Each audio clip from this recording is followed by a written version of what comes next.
आज हमारे मित्र ने कहा कि यार पुराने अपार्टमेंट में घर लेना चाहिए या नए अपार्टमेंट में घर लेना चाहिए। कौन सा बेहतर होगा और कौन सा ज्यादा रिटर्न देगा, किस अपार्टमेंट में ज्यादा किराया आ सकता है और किसकी ग्रोथ होने की ज्यादा चांस है। तो आज हम इसी पे चर्चा करेंगे। देखो, पहले हम बात करते हैं ओल्ड अपार्टमेंट के फायदे। ठीक है। पहले क्या होता है, लोकेशन। जाहिर है पुराने अपार्टमेंट किसी शहर या सेंटर के बीच बने होते हैं, जहां पहले से ही ऑफिस, स्कूल, अस्पताल, मेट्रो स्टेशन, रिटेल शॉप्स आदि होती है। इन सुविधाओं की वजह से खरीदार और किराएदार दोनों की डिमांड होती है। फिर दूसरा है किराया। भाई अच्छा, ऑफिस के पास घरों में आमतौर पर क्या होता है, किराएदार की मांग बनी रहती है। ऐसे इलाकों में लंबे समय तक खाली रहने की संभावना कम होती है भाई, जिससे रेगुलर रेंटल इनकम मिलती है। इसी वजह से जो भी है, इन्वेस्टर महंगी सुविधाओं के बजाय बेहतर रेंटल इनकम पे ज्यादा इन्वेस्ट करने की सोचता है। फिर तीसरा आता है भाई ज्यादा स्पेस। पुराना घर में अक्सर क्या है, बड़े बड़े कमरे होते हैं, बड़ी बालकनी होती है, बेहतर कॉर्पोरेट एरिया होता है, तो सुपर एरिया रेशो होते हैं। यह घर कई नई प्रोजेक्ट की तुलना में ज्यादा बड़े होते हैं, जो बहुत महंगे मिल रहे हैं। ठीक है। उसके बाद है कम प्राइस। अब क्या है कि जो भी नए प्रोजेक्ट लॉन्च हो रहे हैं, उसकी तुलना में जो पुराने अपार्टमेंट है, उनका सस्ते में मिल जाते हैं, यानी कम प्राइस में मिल जाता है। अब हम इसकी बात करेंगे भाई, पुराने अपार्टमेंट में इन्वेस्टर को क्या रिस्क होता है। देखो, सबसे पहले हम बात करते हैं, पुरानी इमारतों में वाटर प्रूफिंग की प्रॉब्लम होती है, प्लम्बिंग की, इलेक्ट्रिशियन की मरम्मत, लिफ्ट अपग्रेड जैसी जरूरतें पड़ सकती है। ठीक है। इससे मेंटेनेंस चार्ज बढ़ जाता है। कई पुराने प्रोजेक्ट्स में club housing, swimming pool, EV charging, security, smart security, fitness centre जैसी आदि सुविधाएं नहीं होती है।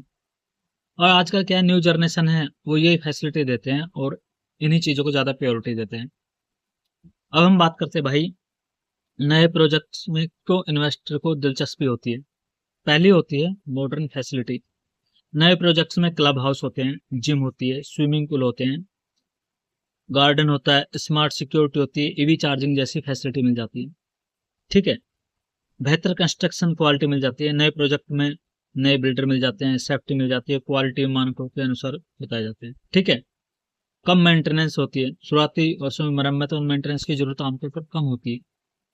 फ्यूचर में कीमत बढ़ने की संभावना होती है। कई नए projects metro, expressway, business hub और एक्सपोर्ट जैसे इलाकों में पास होते हैं, जिससे भाई आगे आने वाले में ग्रोथ के चांस है। इंफ्रास्ट्रक्चर का लाभ। नए प्रोजेक्ट में आसपास डेवलपमेंट बेहतर होने की वजह से प्रॉपर्टी की मांग और मूल्य बढ़ सकते हैं। अब हम बात करते हैं भाई, नए प्रोजेक्ट में खरीदने के रिस्क क्या क्या है।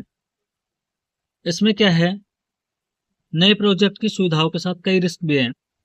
इसमें क्या है, कई प्रोजेक्ट शहर के और बाहरी इलाकों से रोजाना ट्रेवल करना आसान नहीं होता। देखो क्या होता है,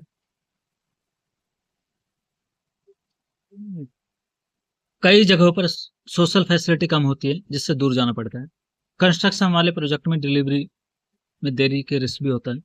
अच्छे लोकेशन वाले नए प्रोजेक्ट की कीमत अक्सर पुराने रिटेल अपार्टमेंट की तुलना में काफी अधिक होती है।